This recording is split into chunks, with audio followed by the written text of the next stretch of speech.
káalẹ́ ẹ̀dẹ̀ káàsán atúkìyín ẹ kú òwúrọ̀ ní gbogbo ibikíbi tí ẹ ti ń gbé ojú ayọ̀ tí ẹ ti ń wo àwa ọmọ yín. Orúkọ tèmi kò yí padà, èmi gangan ni èmi, a ò ní fi ẹlòmíì ṣe mí. Orúkọ mi lẹ́ẹ̀kan sí ni ìránṣẹ́ Ọlọ́run tí gbogbo àwọn èèyàn mọ̀ sí Baba Confirm JP. Mo máa ń sọ wípé òdú ni wá, àwa kì í ṣe àìmọ̀ fún olóko. Ọ̀rọ̀ náà tí mo sì tún sọ yìí, mo máa ń tẹnumọ́ ní gbogbo ìgbà wípé ọ̀rọ̀ yìí kì í ṣe ọ̀rọ̀ ìgbéraga. Ohun tí ènìyàn tí ó bá ń jẹ́ òun gangan ló dáa kí ènìyàn kó máa sọ síta. Mo fi àkókò yìí lẹ́ẹ̀kan sí kí n tó máa lọ sínú ojú iṣẹ́ ti èní gangan. Mo tún fi àkókò yìí kí gbogbo ẹ̀yin bàbá wa pátá, ẹ̀yin màmá wa, ẹ̀yin àbúrò wa àtẹ̀gbọ́n wa, jákèjádò gbogbo àgbáyé, Amẹ́ríkà ni, Canada ni, Scotland ni, UK ni, Dublin ni, gbogbo Europe pátápátá, Asia ni, ilẹ̀ adúláwọ̀ ní Africa ni. Mo fi àkókò yìí pátá mo fi kí yín. Gbogbo àwọn oníbàárà wa pátá tí wọ́n wà ní orílẹ̀-èdè Nàìjíríà náà, mo tún fi àkókò yìí mo tún fi kí yín wípé ẹ ṣé gan ni. Ojú òní tì wá, ní agbára Ọlọ́run àwa yìí náà ni ẹ máa rí, ẹ̀yin sì ni àwa sì máa bá lójú móhùnmáwòrán. Ẹ ṣé gan ni. Ó fẹ́ pè mí, ọ̀pọ̀lọpọ̀ ló máa ń sọ wípé àwọn ń try láti get nọ́mbà mi tí wọn ò rí, àwọn ń try gbogbo effort wọn, àwọn ò rí nọ́mbà mi nìyí tó lè pè mí sí, tó dẹ̀ lè WhatsApp mi sí 08022040950. Nọ́mbà mi tún ní ilé nǹkan sí 08022040950. O lè pè mí sórí nọ́mbà yẹn, o dẹ̀ lè WhatsApp mi náà sórí nọ́mbà yẹn. Ìwọ ṣáà ní sùúrù tó bá send message sí wa, tá ò tí reply, iṣẹ́ pọ̀ lọ́wọ́ wa ni. Ìwọ kò ní sùúrù fún wa, ní ìgbà tí ó bá tó àkókò tó jẹ́ ká reply message yẹn, gbogbo ẹ̀ pátá òun ni mo máa reply. Kí ni mo mú wá fún yín o, ẹ̀yin èèyàn mi? Iṣẹ́ tí orí fi rán àwa nìyí. Àwọn ọ̀pọ̀lọpọ̀ dẹ̀kẹ̀rí ló ti jí àǹfààní nínú iṣẹ́ tí orí tó fi rán àwa. I am a prophet, as I always say. I am a spiritualist. I run a spiritual church and I do spiritual work. Mo jẹ́ ìránṣẹ́ Ọlọ́run, mo sì jẹ́ ẹni ẹ̀mí. Mo jẹ́ ẹni tó ní ìjọ ẹ̀mí tí mo sì ń darí rẹ̀. Mo dẹ̀ máa ń ṣe iṣẹ́ mi fún gbogbo èèyàn tí ó bá ti gbàgbọ́. Mo máa ń tẹnumọ́ dáadáa, bí o ò bá gbàgbọ́ nínú ohun tí à ń ṣe, o ò ní ìdí láti pè wá rárá. Gẹ́gẹ́ bí ọkùnrin kan lẹ́nu ọjọ́ mẹ́ta yìí, ó kàn déédéé pè mí ni, òun kò tiẹ̀ send message sí mi ni. Ó lóun ní ìdí iṣẹ́ àánú, òun náà ló kọ ìwé, ó lóun ní ìdí ẹ̀bì àwọn àgbàlagbà. Mo dẹ̀ sọ iye tí wọ́n ń tà á fún. Listen to me. If you don't have faith in what we are doing, mostly in what I am doing, don't even call me. When you call, o kò waste time ara ẹni. Bó bá tún send owó gan, tá a bẹ́ẹ̀ ṣe iṣẹ́ yẹn, tó o bá nígbàgbọ́ nínú tá a bẹ́ẹ̀ ṣe, kò lè ṣiṣẹ́ fún ẹ. Ohun tí èèyàn bá ní ìgbàgbọ́ nínú rẹ̀, òun ní ṣiṣẹ́ fún ènìyàn. Mo dẹ̀ sọ iye tá ń tà, ó dẹ̀ pè mí, ó ní ṣé ó tún nídìí kí òun máa bẹ àwọn àgbàlagbà ni? Oníṣègbè prophet ni mo pera mi, ṣé ó nídìí kó òun máa bẹ àwọn àgbàlagbà ni? Mo ní kó lọ bèrè lọ́wọ́ màmá ẹ̀ nílé, tí kò bá dẹ̀ ní màmá, kó lọ bèrè lọ́wọ́ pásítọ̀ ẹ̀ tí ó ń tàn kiri, ẹni tí ayé ẹ̀ ti bàjẹ́, ta tún sọ fún pé àwọn àgbàlagbà ló wà ní ìdí ọ̀rọ̀ rẹ̀, tó ń sọ fún mi wípé ṣé ó nídìí kí òun lọ máa bí àwọn àgbàlagbà ni òun èètì wọn gan nígbà tí ó jẹ́ pé pásítọ̀ ni mí báwo ni mo ṣe máa sọ wípé òun ní láti máa lu ẹ̀bi àwọn àgbàlagbà ìyẹn mìíràn pé kó o máa bí àwọn àgbàlagbà nìyẹn ìwọ̀n tá ayé ń bẹ ẹja. Typically the way you were talking to me I let him know ṣe mo ti sọ fún ẹ nínú ìran tí mo sọ fún ẹ pé ayé ń díù pẹ̀lú ẹ bóyá tí ẹ tún wá sọ̀rọ̀ yìí mo rí pé ayé ń tòótọ́ ayé ń bẹ ẹja ó mọ̀ pé wèrè kì í pé rẹ̀ ní wèrè ó máa kò bí ní ìpòhùn ya wèrè á tún máa sọ fún ẹlòmíì wípé you are mad. Ẹni tí ayé bá ń bájà tó bá ti wọ̀ lára tó ti wọ̀ lẹ́jẹ̀ wàá rí wípé a tún máa ní ayé ò bá wọn jà a máa ní àwọn kan láyé ń bájà.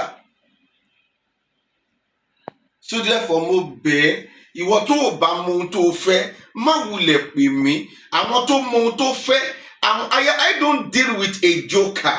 I deal with people that knows what they want and those people that is running that they need to succeed in life. Those are the people that I, Baba Confirm JP, I deal with. So pọ̀lọpọ̀ ló máa ń pè wá wọn mọ ohun tí wọ́n wá wọn ò sì mọ ohun tí wọ́n fẹ́.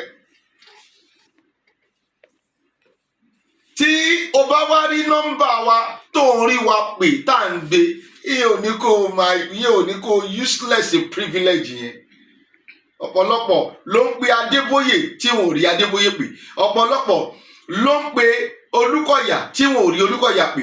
Ọ̀pọ̀lọpọ̀ ni wọ́n ń pe Oyèdépò tí wọn ò rí Oyèdépò pè. But tá a bá wá fún ra wa ní orí ọ̀fẹ́ tá a fi nọ́mbà wa sílẹ̀ tí òun rí wa pè ìyẹn ò mean wípé kí o abuse privilege yẹn fún àǹfààní ẹ̀yin tí ẹ máa tún pè wá ẹ jọ̀ọ́ mọ ohun tí o fẹ́ sọ àbí kó o mọ ohun tí o fẹ́ kó o tó pè wá mo bẹ̀ pẹ̀lú ìyọ́nú Ọlọ́run ẹ ṣé gidigidi gan. Kí la mú wá? A ní ọṣẹ kan tí Ọlọ́run gbà fún wa lórí ọṣẹ yẹn tó bá wà ń bẹ̀ yẹn tó rí pé o máa ń rí oorun sùn àwa ní ọṣẹ kan tí Ọlọ́run fún wa ní orí ọ̀fẹ́ pé tí a bá lè padà tó bá ríra tó rí order. If you want to order you will order on the workshop.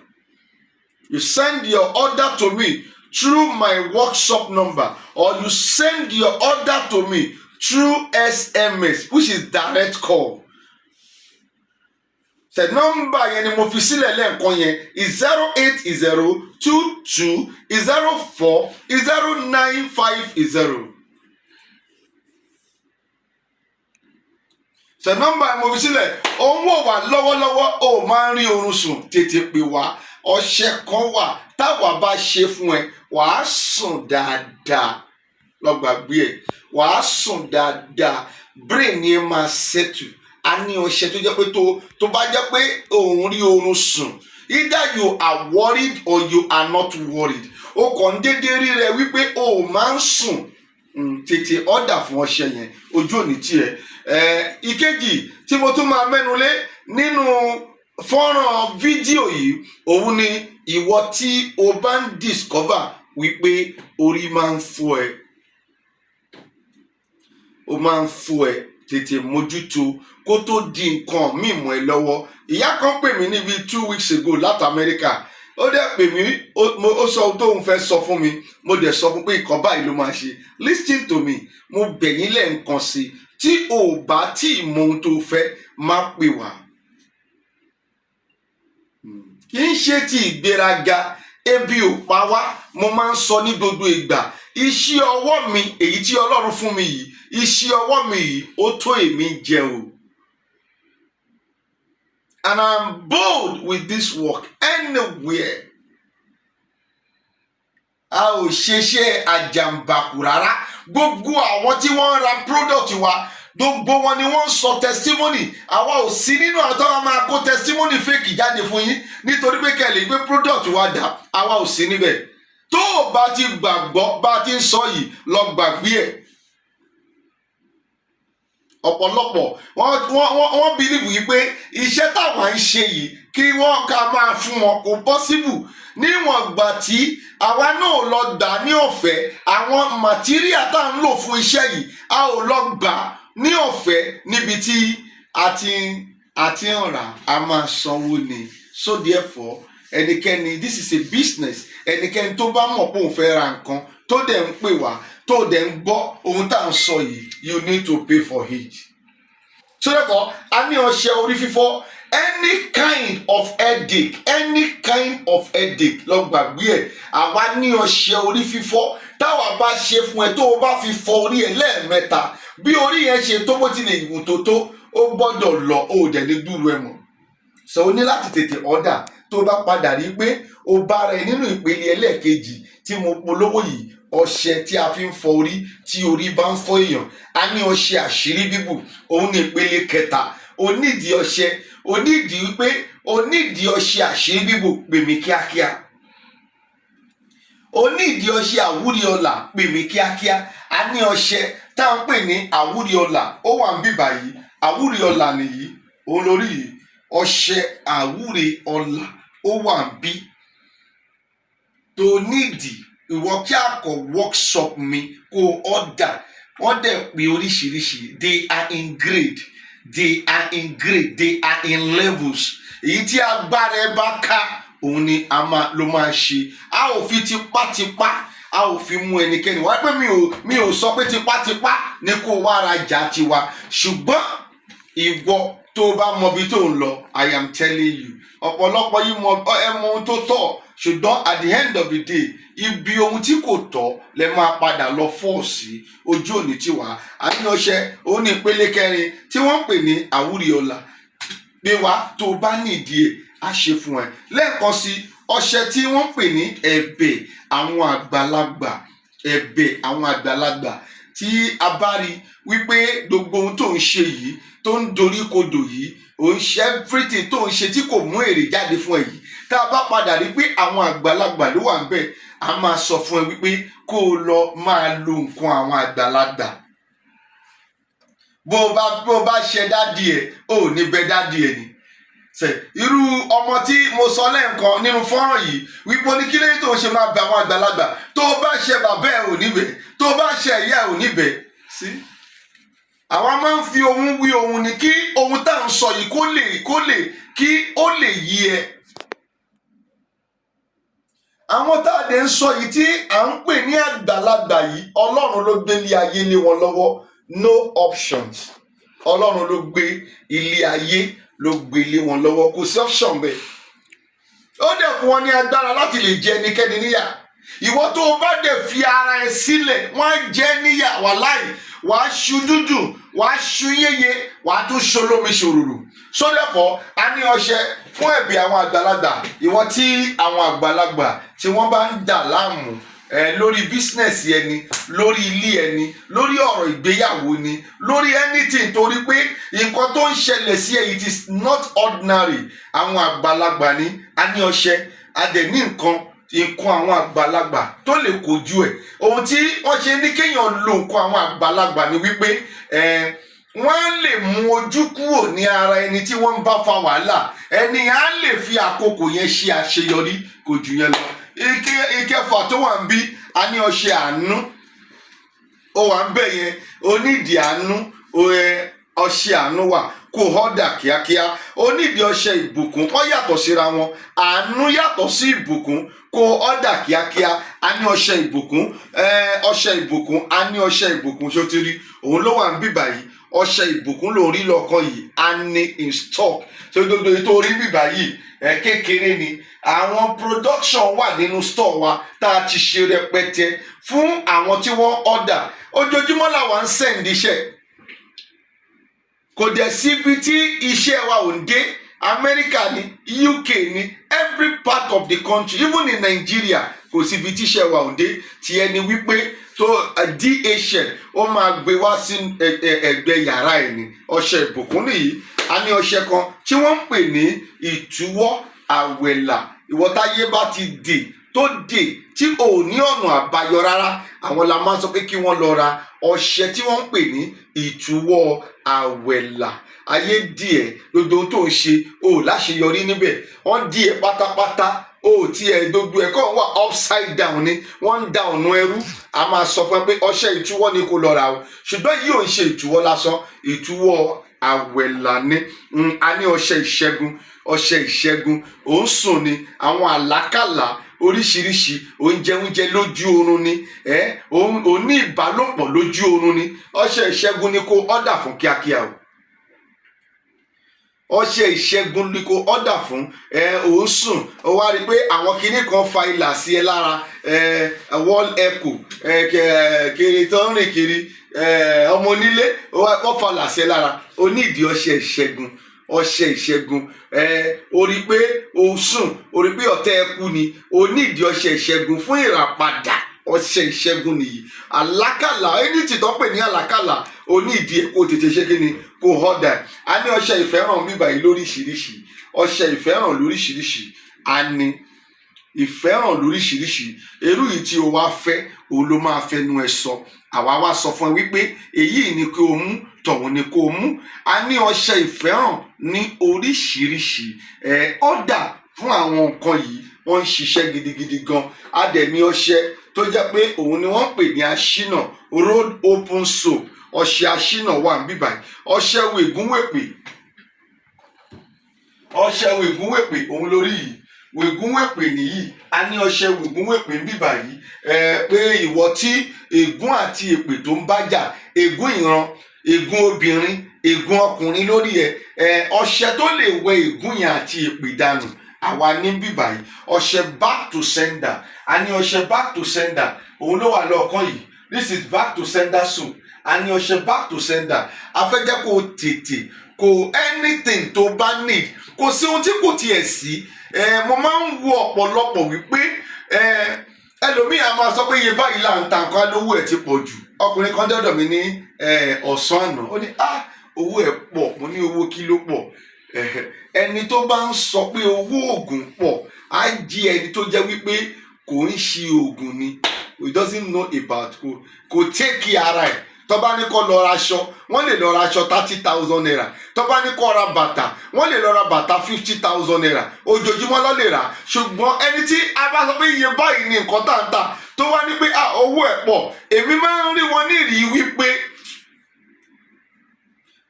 iye yìí bóyá aṣọ ló náwó lé lórí. A ò mọ̀ wọ́n tì. Àwọn tó náwó lé aṣọ, àwọn tó jẹ́ pé nǹkan míì ni wọ́n náwó lé lórí, nǹkan tó jẹ́ kí wọ́n náwó lé lórí, which is the spiritual aspect of their life, wọn ò ready láti náwó lé lórí. Tí wọ́n bá ti gbọ́, ọ lè ná, ẹlòmíì lè repo 5,000 naira in a day, ṣùgbọ́n tó bá ti gbọ́ pé spiritual issue, ó máa ní ó ti wọ́n jù ni. Many things is happening. Tèmi advice tí mo máa fún ìwọ tó ń gbọ́ mi, tó dẹ̀ ní lọ́kàn ara ẹ láti achieve ọjọ́ ọ̀la tó dáa, òun ni pé kó mójútó ra ẹ spiritually. Bó ṣe ń náwó lórí cream ló ṣe máa náwó lórí ara ẹ spiritually. Bó ṣe ń náwó lórí bàtà ló ṣe máa náwó lórí ara ẹ spiritually. Bó ṣe ń náwó lórí ilé tó ń sanwó ilé ẹ tó ń sọ, bó ṣe máa ń mójútó ara ẹ spiritually nìyẹn. Tó o bá ti ní problem in spiritual, I am telling you, gbogbo tí mo dá síwájú yẹn, o fẹ́ sanwó ilé ni, o fẹ́ sanwó school ni, o fẹ́ kọ́ ilé ni, o fẹ́ ralẹ̀ ni, o fẹ́ lọ sílùú èyìnbó ni, gbogbo àwọn oríire yìí, when you have a problem in a spiritual area, ọ̀tá ẹ̀ máa padà ní problem lórí area yẹn ni. So therefore, ọ̀pọ̀lọpọ̀ yín ò ń take care spiritual area yìí, nítorí ẹ̀ ṣe máa rí pé physical area máa ní problem. So therefore, gbogbo nǹkan yẹn ló wà. Ọṣẹ ẹ̀dá máa ń ṣe ẹ́. Tó o bá ní ẹ̀dá, I am telling you, kò possible kéèyàn yẹn lóyún o. Ó wá rí pé òun wá oyún, ẹ̀dá wà lára ẹ̀. Bí ẹ̀dá bá kọ́kọ́ wà lára ẹ̀, tá a dẹ̀ gbọ́ wípé òun wá oyún, a máa kọ́kọ́ sọ fún ẹ wípé kọ́kọ́ lọ treat ẹ̀dá náà, nítorí pé ẹ̀dá ò ní fún ẹ ní orí ọ̀fẹ́ láti ní oyún. A ní àwọn oríṣiríṣi nǹkan ẹ̀dá. ẹbu ni àní ni ọṣẹ ni àní tọ́lọ́run dẹ̀ fún wa ní orí ọ̀fẹ́ tó ń jẹ́ gidigidi gan. A ní ọṣẹ sangun o máa rí pé egungun máa ń ru ẹ́, o máa rí pé ara máa ń ru ẹ́ gidigidi gan. A ní ọṣẹ sangun a tún máa ń pè ní àwọ̀ká nígbà míì, àwọn èyìnbó máa ń pè ní arthritis ní ìgbà míì. A ní ọṣẹ, a ní ẹbu ẹ̀gan egbògi ẹ̀ náà wà, ọ̀dẹ̀ kíákíá tó o bá rí pé àwọn nǹkan yìí ló ń ṣe ẹ́ kó o tètè ọ̀dẹ̀. A dẹ̀ ní ọṣẹ hypertension tó o bá fi wẹ̀ báyìí gbogbo àgọ́ ara ẹ ló máa set. Ọṣẹ hypertension wà. Gbogbo àwọn nǹkan yìí kò sóhun tí kò sí. Àìrìn òun ni kò jẹ́ kó rí abuké ọ̀kẹ́rẹ́. Tó o bá rìn dáadáa wà á rí pé nínú àwọn ọ̀kẹ́rẹ́ gan abuké ń bẹ nínú rẹ̀. Ọ̀pọ̀lọpọ̀ ò rẹ́dì láti rìn. Tó bá ní patí yá ní Ṣàngó ó máa lọ sí patí, tó bá ní patí yá ní Ìbàdàn ó máa lọ sí patí, tó bá ní patí yá ní Ìlaró á lọ sí patí, tó bá ní patí yá l'Oǹdó Èkìtì á lọ síbẹ̀, tó bá ní patí yá ní Ìlọrin àwọn ló máa bá ń bẹ̀. Ṣùgbọ́n kí wọ́n rìn lórí ọ̀rọ̀ ayé wọn ò ní lè rìn lórí ọ̀rọ̀ ayé. Jọ mo bẹ̀ ẹ́ ni, má fi ọ̀rọ̀ ayé rẹ ṣeré. Gbogbo ohun tí a wá kà sílẹ̀ yìí lónìí kò sí tí kì í ṣiṣẹ́ nínú wọn. Gbogbo ẹ̀ pátá làwọn kọ́sítọ́mà wa àbí oníbàárà wa tó jẹ́ wípé wọ́n mọ̀ wá dáadáa ni wọ́n ń jẹ orí ọ̀fẹ́, wọ́n sì mú testimony wá. Mo tún fi àkókò yìí kí yín lẹ́ẹ̀kan wọ́n kí n tó lọ. Orúkọ tèmi ni Baba Confirm JP. Nọ́mbà tí o lè pè mí sí àbí tó lè workshop mi sí òun ni 08022040950. Má fi ọ̀rọ̀ ara rẹ ṣeré. Tó o bá ti ní problem in the spiritual, I am telling you, or regarding to spiritual issue, ó máa affect physical issue ẹ. Nítorí ẹ̀ lọ́lọ́run ṣe dá wa. Iṣẹ́ tèmi ń ṣe nìyí, ayé mi nìyí, orílẹ̀-èdè mi ni. I am a prophet of God. I am a spiritualist. I run a spiritual church and I do spiritual work. A tún máa ríra ní ọjọ́ mi. Ẹ ṣé gan ni. God bless you. Have a wonderful day.